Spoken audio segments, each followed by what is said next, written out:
بسم اللہ الرحمن الرحیم۔ ہسٹوریکل اسلامک نیٹ ورک کے دیکھنے والے معزز خواتین و حضرات، السلام علیکم۔ آپ دیکھ رہے ہیں ہسٹوریکل اسلامک نیٹ ورک۔ میری اللہ تبارک و تعالیٰ سے دعا ہے کہ اللہ پاک آپ کی تمام جائز خواہشات کو پورا فرمائے اور آپ کے رزق میں برکت عطا فرمائے۔ ناظرین، آج ہم بات کرنے والے ہیں آتش نمرود کے بارے میں۔ تو ناظرین، خلعت نبوت سے سرفراز ہو کر حضرت ابراہیم علیہ السلام کئی دن بعد گھر تشریف لائے تھے۔ دیکھا کہ سامنے والد سنگ تراشی میں مصروف ہیں۔ والد نے غضبناک نگاہوں سے بیٹے کو گھورتے ہوئے سوال کیا کہ کہاں سے آ رہے ہو؟ حضرت ابراہیم علیہ السلام نے والد کا سوال نظر انداز کر کے جھک کر ایک چھوٹا سا بت اٹھایا اور ادب و احترام کے ساتھ نہایت محبت سے والد کے ساتھ مخاطب ہوئے۔ قرآن کریم میں باپ بیٹے کے مکالمے کو یوں بیان فرمایا گیا ہے کہ حضرت ابراہیم علیہ السلام نے اپنے والد سے کہا کہ ابا جان، آپ ایسی چیزوں کو کیوں پوجتے ہیں جو نہ سن سکتی ہیں، نہ دیکھ سکتی ہیں اور نہ ہی آپ کے کسی کام آ سکتی ہیں؟ اور حضرت ابراہیم علیہ السلام نے اپنے والد سے کہا کہ مجھے ایسا علم ملا ہے جو آپ کو نہیں ملا، تو آپ میرے ساتھ ہو جائیں، میں آپ کو سیدھی راہ پر چلاؤں گا۔ آپ شیطان کی پوجا نہ کیجیے، بے شک شیطان اللہ کا نافرمان ہے۔ حضرت ابراہیم علیہ السلام نے کہا کہ مجھے ڈر لگتا ہے کہ آپ کو اللہ کا عذاب نہ پکڑ لے اور آپ شیطان کے ساتھی نہ ہو جائیں۔ تو اس پر حضرت ابراہیم علیہ السلام کے والد نے کہا کہ اے ابراہیم، کیا تو میرے معبودوں سے برگزشتہ ہے؟ اگر تو باز نہ آئے گا تو میں تجھے سنگسار کر دوں گا۔ جا، ہمیشہ کے لیے میری نظروں سے دور ہو جا۔ ابراہیم علیہ السلام نے سلام کیا اور کہا، میں آپ کے لیے اپنے پروردگار سے بخشش مانگوں گا، بے شک وہ مجھ پر بڑا مہربان ہے۔ ابھی کچھ ہی دن گزرے تھے کہ عید کا تہوار آ گیا۔ قوم کے لوگوں نے حضرت ابراہیم علیہ السلام کو بھی شہر سے باہر میلے میں چلنے کی دعوت دی، لیکن انہوں نے طبیعت کی خرابی کا کہہ کر جانے سے معذرت کر لی۔ در حقیقت وہ ایسے ہی کسی موقع کی تلاش میں تھے۔ چنانچہ جب پوری قوم میلے میں شرکت کے لیے چلی گئی تو حضرت ابراہیم علیہ السلام ایک کلہاڑا لے کر بت خانے میں داخل ہو گئے۔ ان میں سے اکثر بت حضرت ابراہیم علیہ السلام کے باپ آزر کے ہاتھوں سے تراشے ہوئے تھے۔ حضرت ابراہیم علیہ السلام نے تمام بتوں کو توڑ ڈالا اور آخر میں کلہاڑے کو بڑے بت کے کندھے پر لٹکا کر اپنے گھر آ گئے۔ شام کو جب قوم میلے سے واپس آئی تو بت خانے میں تباہی کا منظر ان کا منتظر تھا۔ قرآن کریم میں اس حوالے سے فرمایا گیا کہ وہ کہنے لگے کہ ہمارے معبود کے ساتھ یہ سلوک کس نے کیا ہے؟ بے شک وہ تو ظالموں میں سے ہے۔ لوگوں نے کہا کہ ہم نے ایک نوجوان کو ان کا ذکر کرتے ہوئے سنا ہے، اس کا نام ابراہیم ہے۔ وہ بولے کہ اسے لوگوں کے سامنے لاؤ تاکہ وہ گواہ رہیں۔ جب ابراہیم علیہ السلام آئے تو انہوں نے کہا کہ کیا ہمارے معبودوں کے ساتھ یہ سلوک تم نے کیا ہے؟ حضرت ابراہیم علیہ السلام نے کہا کہ یہ کام اس بڑے بت نے کیا ہوگا، اگر یہ بولتے ہیں تو ان سے پوچھ لو۔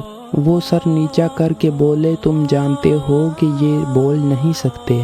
بتوں کو توڑنے کا عمل نمرود سمیت پوری قوم کے لیے ناقابل معافی جرم تھا، لہٰذا فیصلہ کیا گیا کہ حضرت ابراہیم علیہ السلام کو آگ میں ڈال دیا جائے تاکہ آئندہ کسی کو بتوں کی بے حرمتی کی ہمت نہ ہو۔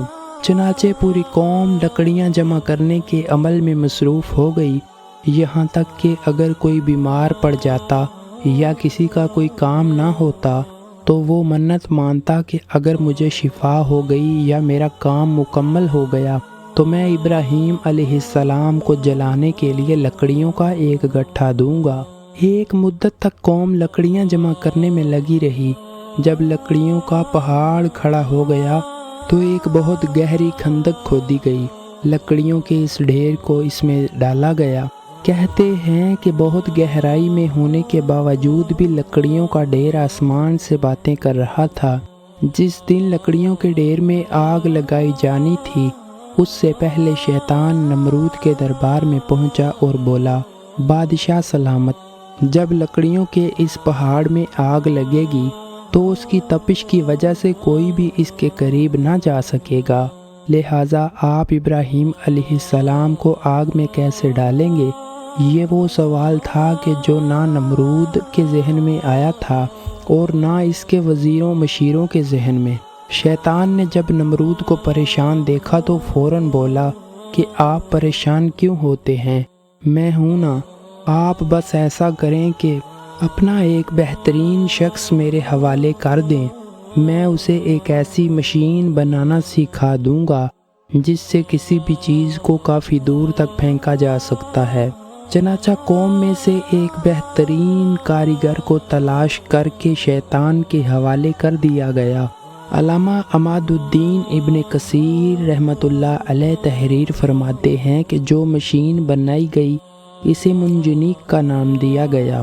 سنگ باری کی یہ دستی مشین ایک مقام پر کھڑی کر دی گئی۔ منجنیق بنانے والے شخص کا نام ہیزم تھا۔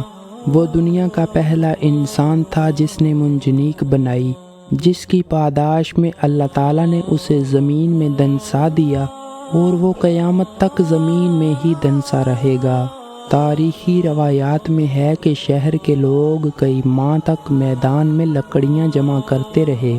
دراصل قوم نمرود لکڑیاں جمع کرنے کا کام اپنے باطل معبودوں کی خوشنودی کے لیے کر رہی تھی، تاکہ پتھر کے وہ سب معبود ناراضی ختم کر دیں اور حضرت ابراہیم علیہ السلام کے ہاتھوں ہونے والے نقصان کی تلافی ہو سکے۔ لکڑیاں جمع کرنے کے بعد 7 دن اور رات پوری قوم اس میں آگ لگا کر اسے بھڑکاتی رہی، یہاں تک کہ اس کے شعلے فضا میں آسمان تک اس قدر بلند ہو گئے کہ اگر کوئی پرندہ اس پر سے گزرے تو جل جائے۔ آگ اپنے غیظ و غضب کے ساتھ بھڑک رہی تھی۔ اللہ کے خلیل کو موٹی رسیوں میں جکڑ کر منجنیق کے پلڑے میں بٹھا دیا گیا۔ ابلیس کے مکرو چہرے پر شیطانی مسکراہٹ تھی۔ وہ بھیس بدل کر اس پورے عمل کی نگرانی کر رہا تھا۔ جس وقت پیغمبر خدا منجنیق کے ذریعے آگ کے اس خوفناک سمندر میں ڈالے جانے والے تھے، اس وقت ملائکہ سمیت زمین و آسمان کی سب مخلوقات چیخ اٹھیں کہ یا رب، تیرے خلیل پر کیا قیامت گزر رہی ہے۔ رب تعالیٰ نے فرمایا کہ جاؤ، اگر مدد کر سکتے ہو تو کرو۔ فرشتوں نے مدد کرنے کے لیے حضرت ابراہیم علیہ السلام سے اجازت چاہی تو آپ علیہ السلام نے فرمایا کہ میرے لیے اللہ کافی ہے، وہ میرا حال دیکھ رہا ہے۔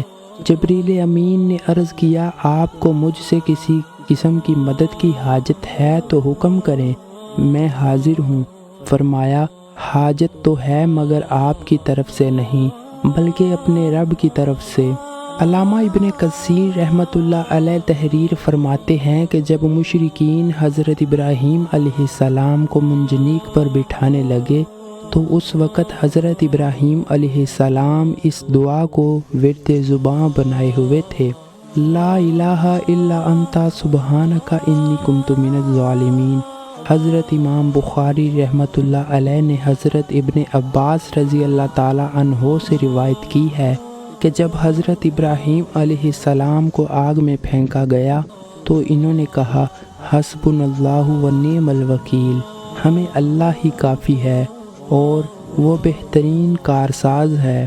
حضرت ابو ہریرہ رضی اللہ تعالی عنہ سے مروی ہے کہ رسول اکرم صلی اللہ علیہ وآلہ وسلم نے فرمایا، جب حضرت ابراہیم علیہ السلام کو آگ میں ڈالا گیا تو انہوں نے کہا، اے میرے اللہ، تو آسمان میں تنہا ہے اور زمین میں تیری عبادت کرنے والا تنہا ہے۔